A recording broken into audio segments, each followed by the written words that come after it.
And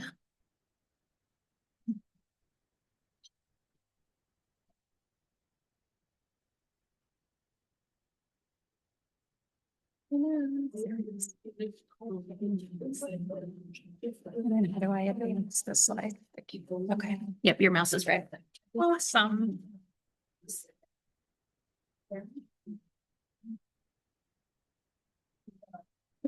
Hi guys, I'm Betsy. Some of you guys know me from clinicals or skills lab. And if you don't know me from there, you guys know me from just sitting in here. So thanks for giving me your attention today. And if I'm not clear on something or you guys have questions, please don't hesitate to ask or always follow up with Professor Copeland. So today we're going to be talking about preoperative care. And what we're going to get from this lecture is we're going to talk about the purpose of surgery, what types of surgeries there are, what our role as a nurse is to prepare the patient for their surgery. And then talk about the whole process, the whole surgical process. Has anybody ever had surgery? Oh, lots of you've had surgery. Okay. Great. So surgery is the art and science of treating diseases, injuries, and deformities by operation and instrumentation. So the whole surgical process is called the perioperative period. And there's 3 parts to the perioperative period. There's the preoperative, the intraoperative, and the postoperative. Pre is before the surgery, just like it sounds. Intra is the time spent during the surgical procedure itself. And then post-op is after the surgery is over.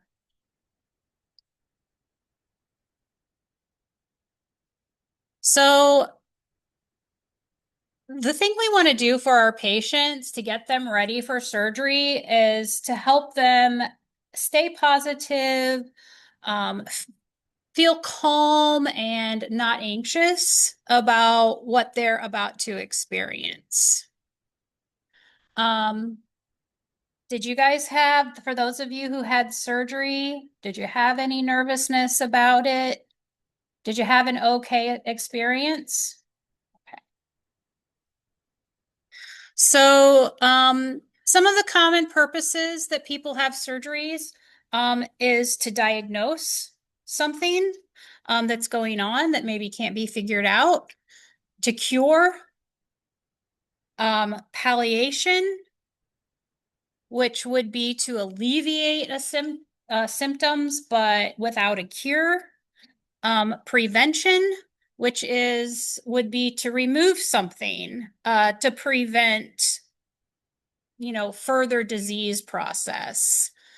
This could be, like, for an example, a colonoscopy. We have preventative colonoscopies to look for signs of colon cancer. If there's a polyp that they see, they usually just remove it right then and there during the colonoscopy because we don't want that to become cancerous.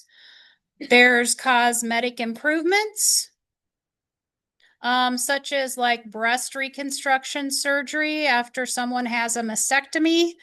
And then there's exploratory surgery, which sometimes they just do to see what's going on if they don't know, to try to determine what the nature of the disease is. Some definitions that you guys need to know regarding surgery would be ectomy, which would be the removal of, lysis, which is the destruction of, oropathy, which is the repair or suture of, oscopy, looking into, ostomy, which is the creation of an opening, otomy, which is cutting into, and plasty, which is a repair. So there's lots of different types of surgical settings. The first one we're going to talk about is an elective surgery. So an elective surgery is a planned event. It's a procedure that the patient elects into. They choose that I'm going to have this surgery done. It's usually a same day admission, again, with the careful planning. Um, it can be for an acute or a chronic medical condition. Oftentimes they are same day or outpatient, which means that they don't have to have a hospital stay. They get to go home. They would also always have to have someone with them to drive them home. One thing about outpatient surgeries is that they are more cost effective. The patient has to have less lab testing. There's fewer pre-op and post-op medications. And also there's that decreased risk of acquiring a hospital infection because they're not staying in the hospital that long to be exposed. So it's it's convenient for everyone all around, and it's much easier for the patient to recover at home.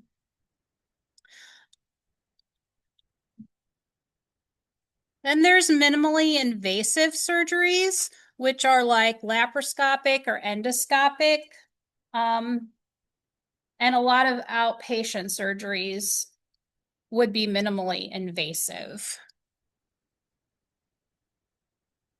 There would be the surgery where you would just have your 24-hour stay, home with a caregiver. It's decreased cost, recover at home. We sort of talked about all those things. And whoops, didn't mean to go. And all these elective surgeries can be done in different settings. They can be done in an ambulatory clinic, in an endoscopy clinic, sometimes a physician's office, or an outpatient surgery unit. So a couple years ago, I had surgery on my thumb.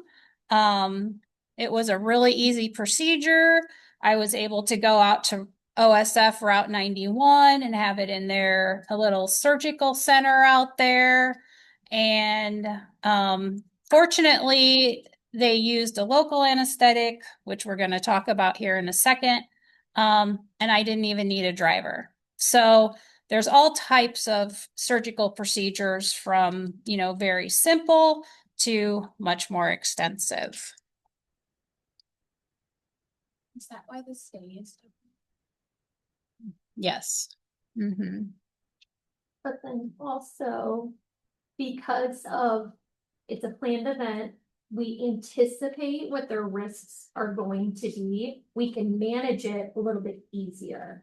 So someone may have carpal tunnel release, and that is a wrist where they go into the wrist and then they release the tendon there. That could just be a local or a regional area. So because of that, that also means decreased costs, decreased risk of ensuring that they're not around other healthcare providers, because we can transmit different microbes that go to other people, which means that we decrease our occurrence of someone getting a hospital-acquired infection. So several reasons.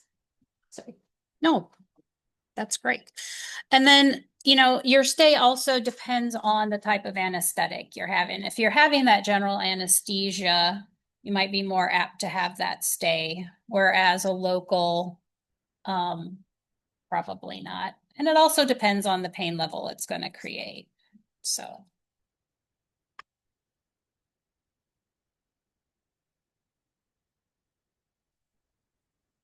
So the next type of surgical situation would be emergency surgery. This is unexpected. This can be very anxious for the patient. It causes them anxiety and fear. There's obviously not a lot of time to prepare. So, and sometimes, that patient isn't even aware or have the option, to know about what's going on if it's an emergent situation, depending on what it could be. It's important for the patient to have a good support system when this happens. So that's part of our job as a nurse, which we'll talk about here, is, ensuring that the patient has that. Which leads us into our central role and plan of care. Um, so it's really important as a nurse that we give our patient a lot of education um, about what's going to happen.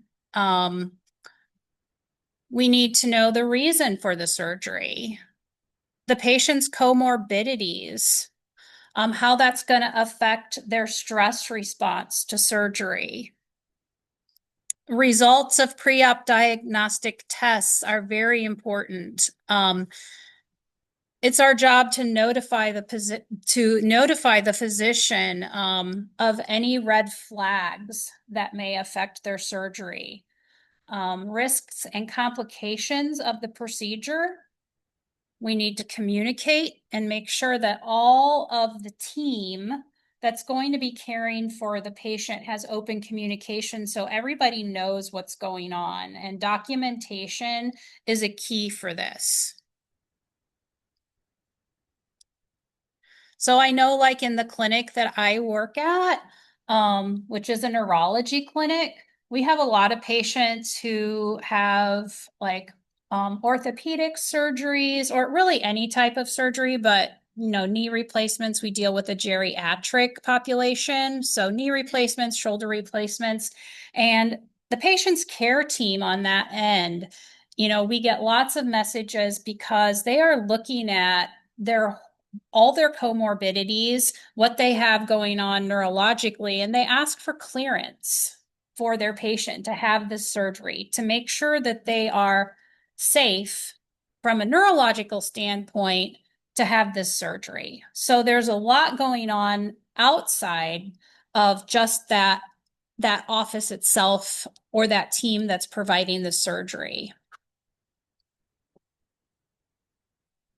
And then at every stage of surgery, um, you're going to have nurses in a different role. So the pre-op, the intra-op, and the post-op, those are all going to be different teams, different nurses working with that patient.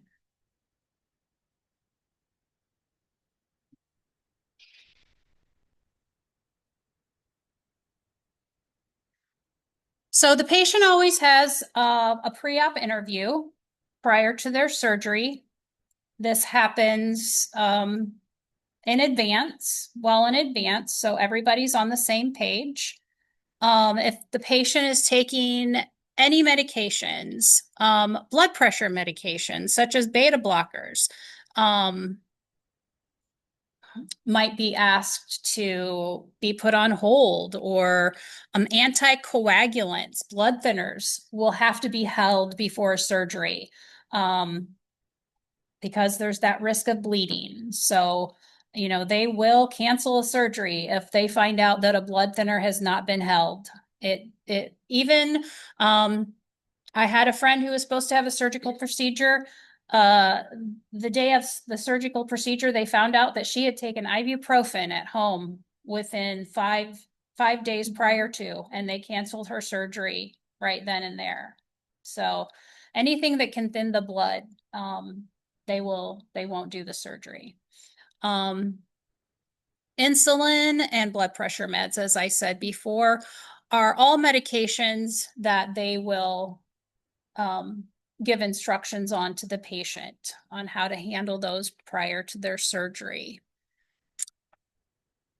So in talking to patients about surgery, it's important to remember that they don't know all the medical jargon talk that we know. So you always want to talk to your patient in common language, almost like at a fifth grade level. You want very plain language that they're going to understand because that's going to help them feel more comfortable, be less anxious, and cope better when they know what's going on and they feel comfortable about the information that they're being given. Um, Obtaining their health information, the medications, which we talked about, any food allergies, these are all very important. And then just always assessing your patient's emotional state is really important because you want to make them feel ready, feel confident, because that's going to help them have the best outcome. And that also factors into their whole entire healing process.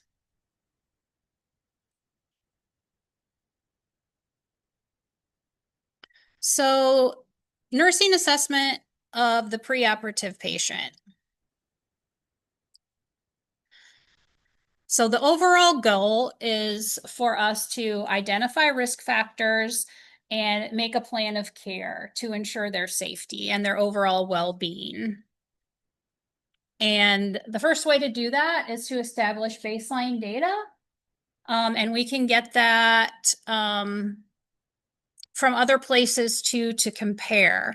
So you want to make sure that we have vital signs. Again, talking about their psychological state prior to the surgery. We also want to make sure that everybody is on the same page and everybody is very clear about what surgery is going to take place and where it's going to take place. So documentation is very key because you don't want to replace someone's left knee when the right knee was supposed to have been replaced. Or take out a gallbladder instead of an appendix. Just something recent in the news. Did you see that? I did not. Yes. So they were supposed to take out, and correct me if I'm wrong, but it was the spleen that they were supposed to take out, and then they ended up taking out the liver, wasn't it? Yeah. So completely different side, your appendix from the right lower. And it was completed? And it was completed. Patient had some post-op complications at this facility. And then when they did a CT, or it was either a CT or MRI with the complaints that the patient had, because now they were having signs of sepsis or hospital-acquired infection, they were able to find the landmarks and see why, because the patient's appendix had not been removed. So that wasn't just me who read that one. Yeah, I did not see that. There's a reason when we document on surgical site, my right hand is going to look different in presentation to your patient, right? If I stand above my patient, that looks like the left side to my right hand. So always I tell Ben when I talk about hands and whatnot, we crisscross applesauce just for that purpose. So my right side is going to be diagonal to that patient's right side as well as my left to the opposite side. So that's why if you ever see like a surgical marker on someone, don't try to scrub it off. There's a reason why that safety potential is there. Yep. And it can happen a lot easier than you realize. Yeah. Another thing that's really important is to identify over-the-counter medications or supplements that the patient is taking. Herbal supplements can have a big impact on outcome, and they can have a lot of drug interactions with medications that might be given. So it's really important to know if the patient is taking herbal supplements or over-the-counters as well. All pre-diagnostic results need to be looked at. And then also cultural and ethnic factors need to be taken into account when dealing with a patient. Have they learned about culture and ethnicity? 200. Okay, so as you guys have learned, a lot of different cultures handle things differently. In terms of communication, some cultures are a lot more stoic than others. You know, family members play different roles in different cultures, and so it's always important to take those into account. Can you guys identify one culture that may be affected with surgery? Oh, is that what you were gonna say too? Okay, you all Mhm. three said it like at the same time. Yes, what other type of cultures can you guys think of?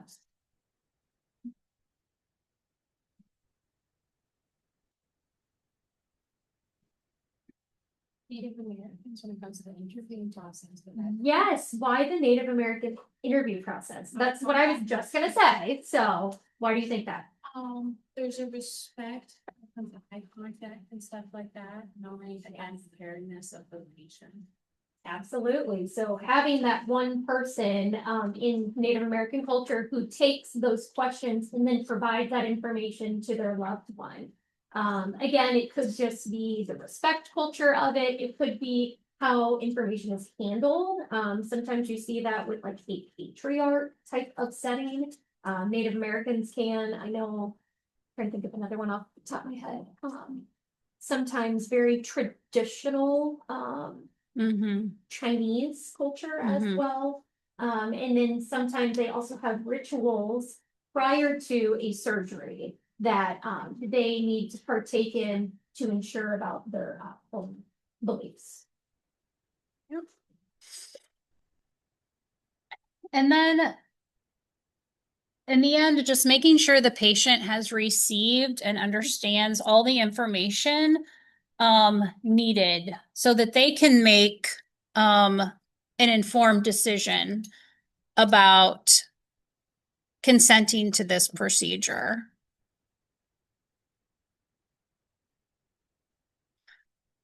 Subjective data. So, psychosocial reactions to surgery. Um, Even a minor surgery is stressful and it can cause stress responses, including increased blood pressure, increased heart rate. Have you guys heard of white coat syndrome? So it's when someone's so nervous about going to the doctor, you know, their blood pressure gets high and things like that. So all those things can happen. It's caused by anxiety of not knowing. Um, they don't have a lack of knowledge. Someone who's never been in surgery before, maybe never even been in a hospital before. Um, Maybe they've had a bad experience and, you know, they're not quite trusting of what's going to happen or their healthcare team. All these things affect how the patient's going to be. Some of the most common fears that patients have is dying. They're scared of pain. What's it going to be like after the surgery? What kind of discomfort they're going to have, how it's going to be handled. Patients who have um, surgery like cosmetic surgery or breast reconstruction, you know, they're gonna have body image issues or, you know, how are they gonna look? How, you know, if they're married, how's their spouse gonna react to that? All those things. There's a fear of the anesthesia itself, of being like out of control of your body and not knowing what's going to happen to you when you're not awake.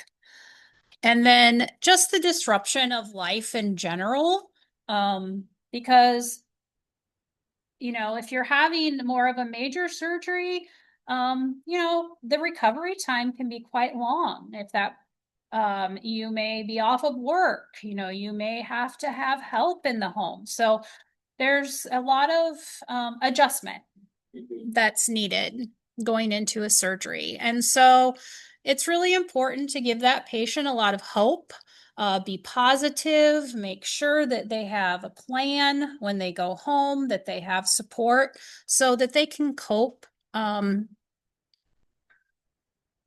the best way.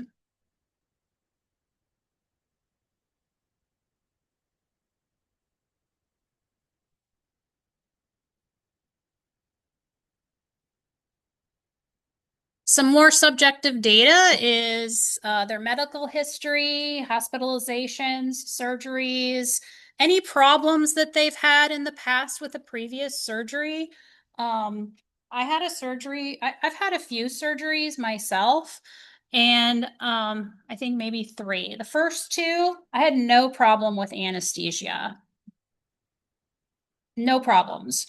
The last surgery I had, I don't know what kind of anesthesia they used, but I vomited for days. I felt terrible. And so that was all documented after that happened and suggested to me by my doctor that if ever I have to have another surgery, to make sure to tell them whatever was anesthesia was used at that last surgery to please not use it again because it was terrible.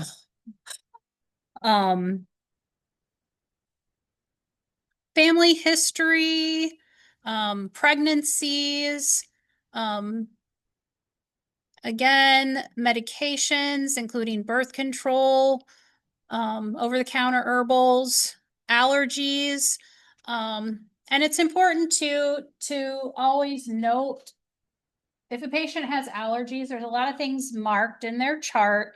Um, for allergies that sometimes are just drug intolerances. And I know Epic is really good about now noting the difference between the two, even though they're all listed under allergies. So um, that's something to take note of. And then substance abuse.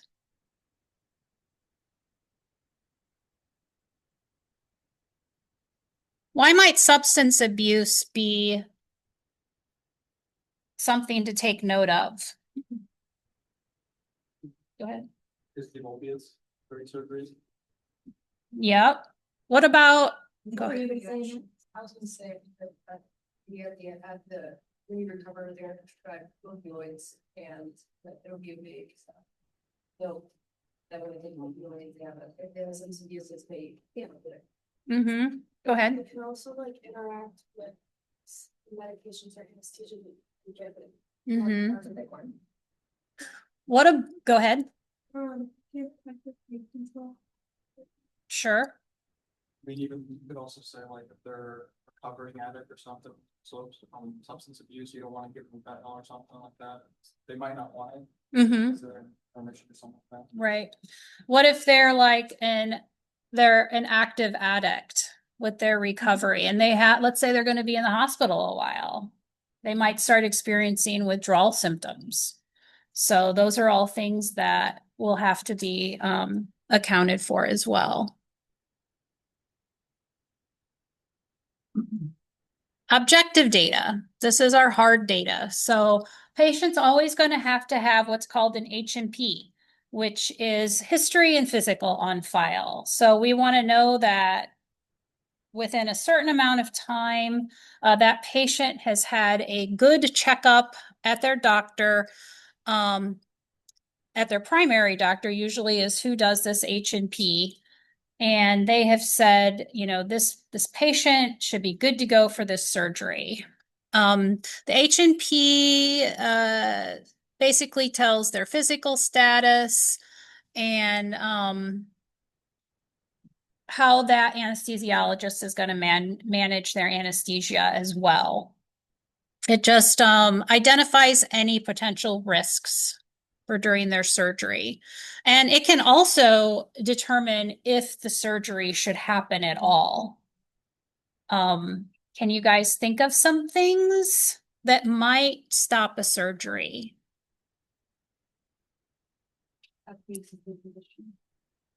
Mm-hmm.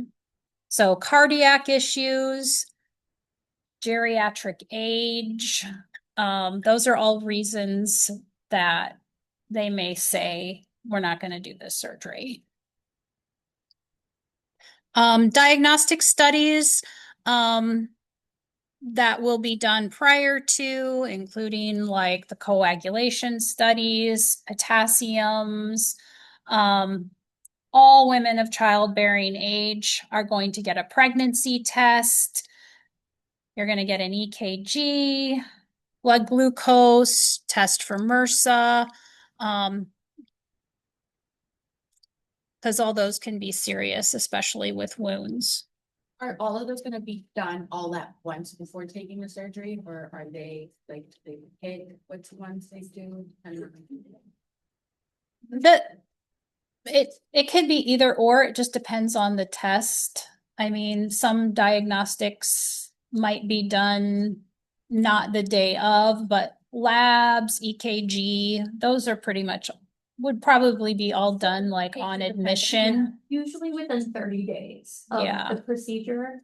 And I know it states up there like positive MRSA, so if they do get a test and it's showing positive MRSA, that does mean that they are going to get antibiotics prior to surgery. That way, just the MRSA itself is not worse than what it was before, because now we're introducing a new environment per se.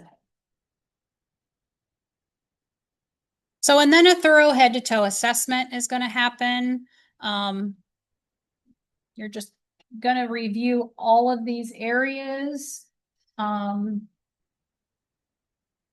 before moving on to the surgery, and all of this will be documented really well.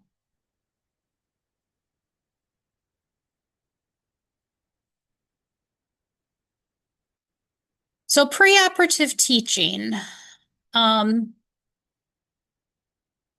Preoperative teaching has been shown that it increases patient satisfaction, which is understandable because, again, we're putting the patient at ease.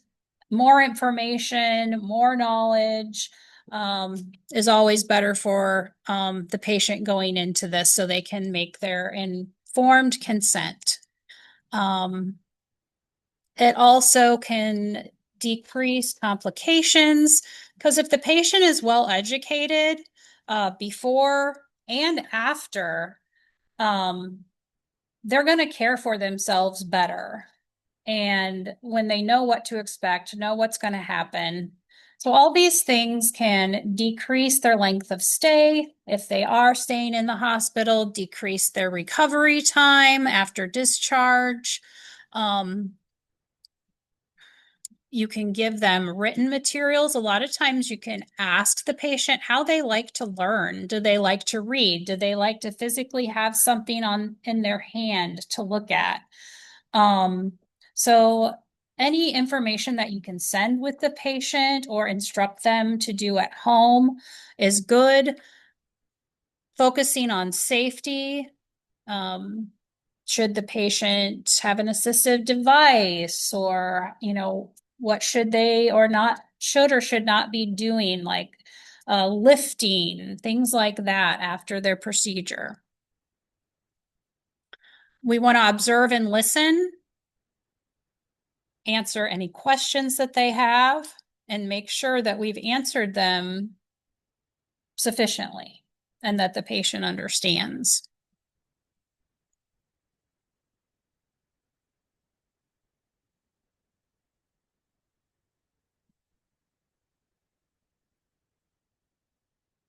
So some preoperative medications that are affected with surgery would be benzodiazepines. They can decrease anxiety. Anticholinergics can reduce secretions. Opioids decrease pain. Antidiabetics stabilize blood glucose. Antiemetics decrease nausea. And antibiotics are going to prevent post-op infections. So pre-treating with antibiotics, that's going to be a very important factor, something to keep note of when preventing infections for the whole surgical process. We also want to know if the patient has a history of arrhythmias, if they've had joint surgery before. Does anybody know why previous joint surgery is important to know before any type of procedure, really? You watch out for it, don't sit spot on, and also you can have like metal rods or something, you don't want to help up that healing process of it. Yeah, so anything foreign like that in the body is more susceptible to getting an infection in that area. So it's really important to pre-treat for those reasons as well.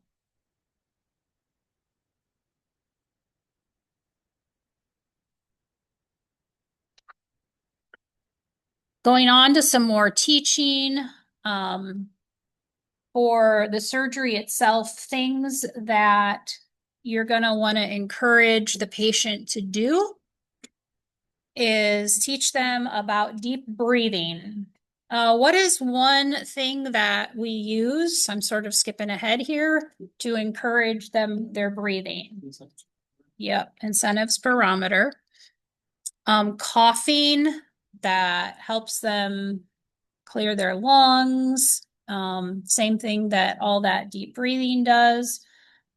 Early ambulation. We want to make sure we get the patient up and walking as soon as it is safe and that they are able. There's so many factors with early ambulation that help the patient recover. What are some things that you can think of for ambulating? Go ahead. Yes, helps with bowel movements.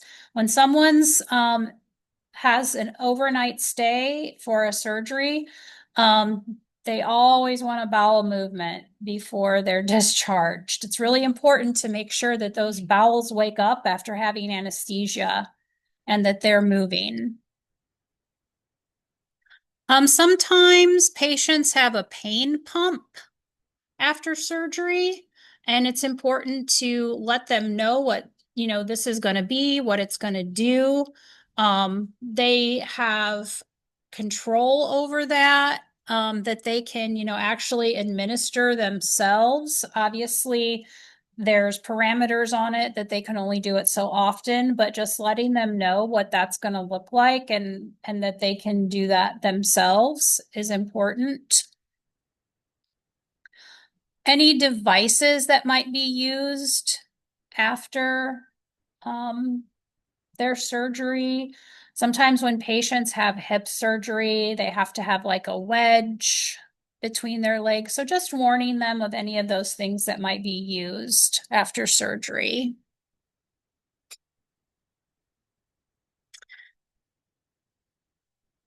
And we always want to stay on top of their pain. And let them know that, it's important for them to tell us what their pain level is.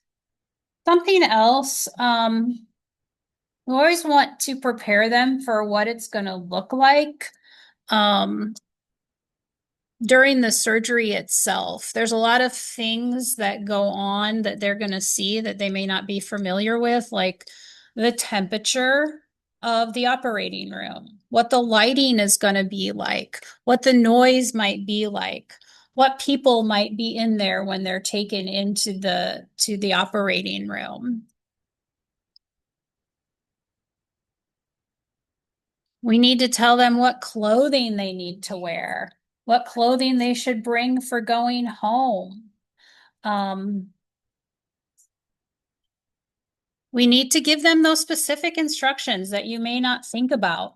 Where is the surgery actually going to be at? What time do they need to be there before their actual appointment time? We need, give them directions. The more specific, the better. It just puts the patient more at ease that they have all the information that they need. And then restricting fluids and the patient being NPO. Why is that important? I know you guys have had a lot of probably experience in the hospital with seeing patients being NPO. So they don't like choke on their own vomit. Yeah, you don't want anything in that stomach that could put them at risk for aspiration.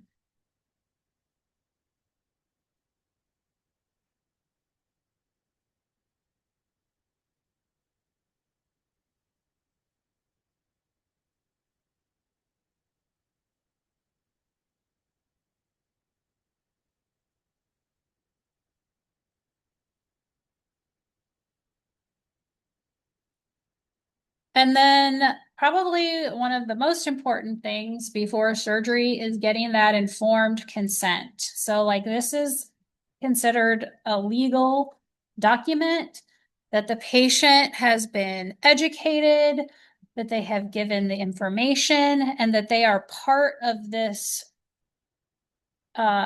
decision to have this surgery. This is communicated not only with the nurse, but with the physician as well. And the surgeon is ultimately the final person to communicate with that patient, explain to them what's going to be happening, and getting that consent.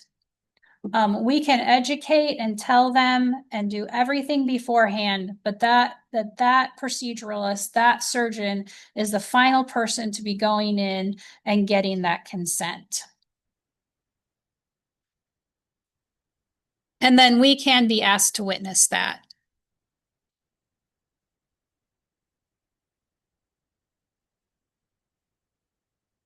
So things that this consent needs to have on it.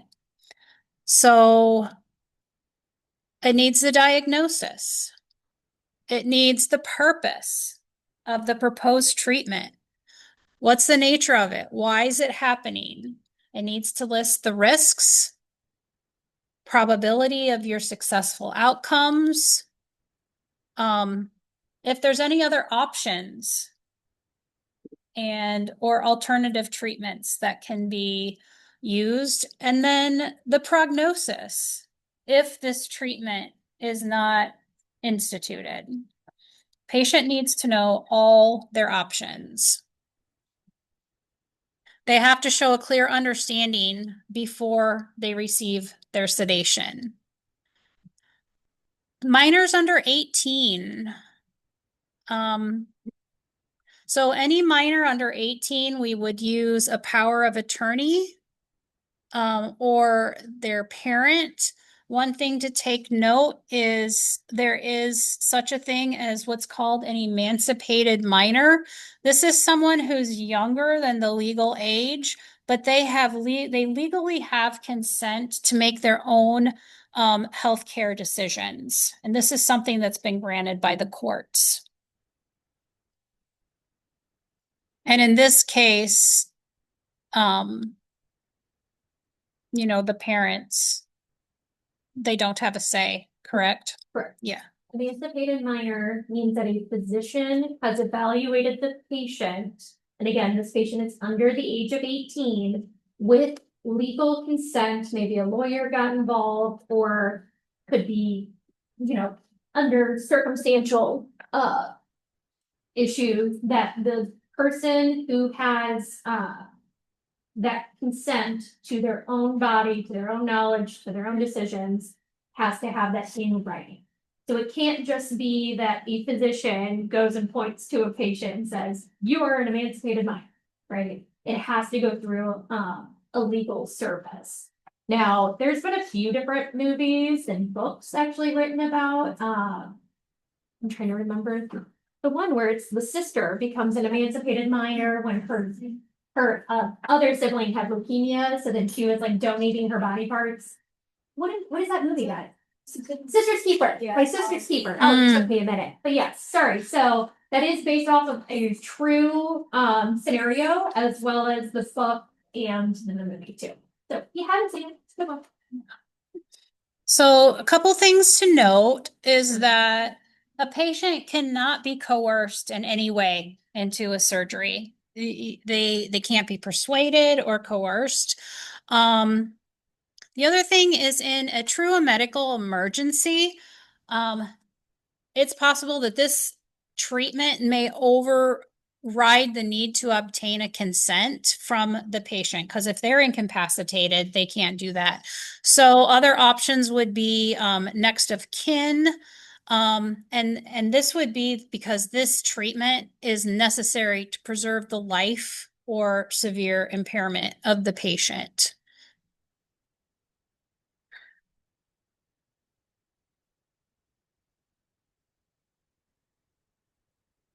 This is an example of what a consent looks like. It's a lot to read. At some point, we do have an example that we could pass around, but you guys can look through this.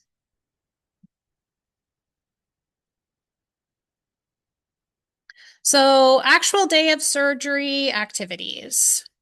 Again, we always go back to teaching, the assessment, any new recent pertinent findings that may come up. Like usually day of admission, labs drawn, things like that. If anything alarming comes up, it should be immediately noted, and that needs to be communicated with the care team and the surgeon. Making sure that everything has been done. All those clearances from the other care teams have been obtained. Charting is done. You just want to make sure that you're dotting all those I's and crossing all those T's. You want to make sure that antibiotics have been given, especially like we said before, with those patients that have arrhythmias or joint replacements, things like that. The informed consent, the H&P, any consults that were involved with the surgery. Again, that baseline vital signs need to be documented. And then the skin preparation.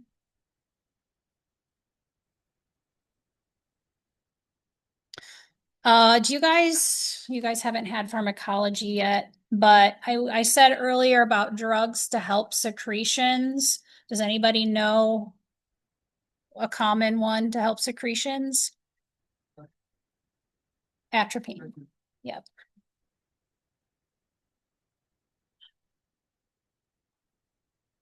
So going back to culturally competent care,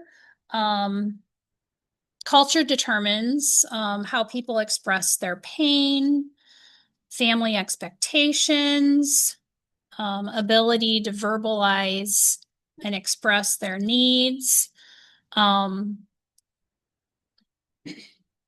Many people, they value their family and should be, because that's their support system, hopefully, that they're also involved and aware of what's going on with that patient. When it comes to translation, if you have a patient that does not speak English, but they have family there, can that family be the translator?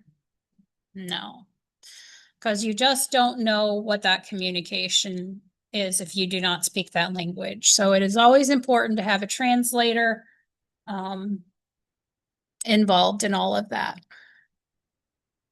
I know at OSF, and I'm sure in most places, we have translator carts.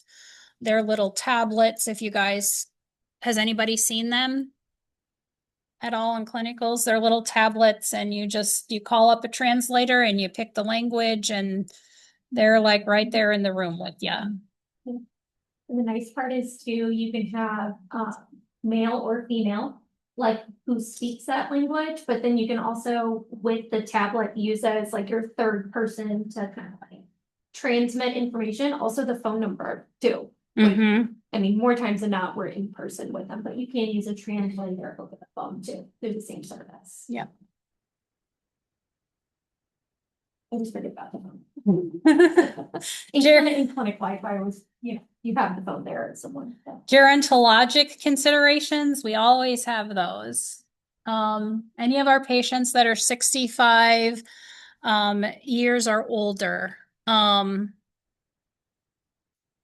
you know, this is a big deal for these people because anytime you get to be this age or more, you always have a risk of just never quite coming back to your baseline. So, it's a big decision to choose to have a surgery at 65 years or older, and because you can lose some things, you can lose mobility, some independence. So it requires a lot of communication, acknowledging their fears, because sometimes they may have to go to like a nursing home or skilled facility for rehab. They have to know that it could compromise their organ function and just their entire body's ability to cope with stress. So people that have kidney disease, you know, there's a lot of things that they can't have. You know, they can't, this is sort of sidetracked, but, you know, they can't have like diagnostic testing with contrast because it affects their kidneys. And it's the same way for surgery. It may harm that function by having the surgery, and they need to know all those things.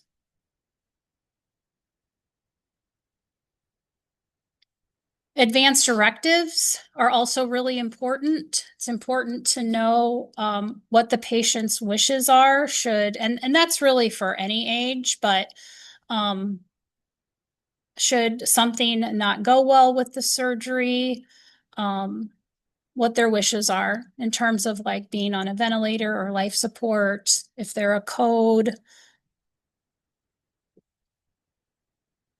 And then communicating with their family and a long-term care facility or rehab facility or assisted living if that's going to be needed. Or if they already live in one of those places and they have to go back there. Everybody needs to know the plan and what the expectation of recovery may be. So some questions for you guys. The patient report that she has noticed a skin reaction when wearing disposable gloves. Which action would the nurse take? A, notify the surgeon so the surgery can be canceled.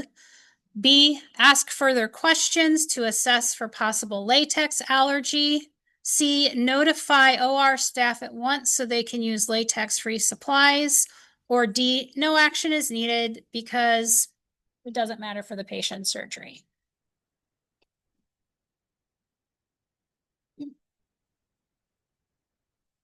What'd you say? B.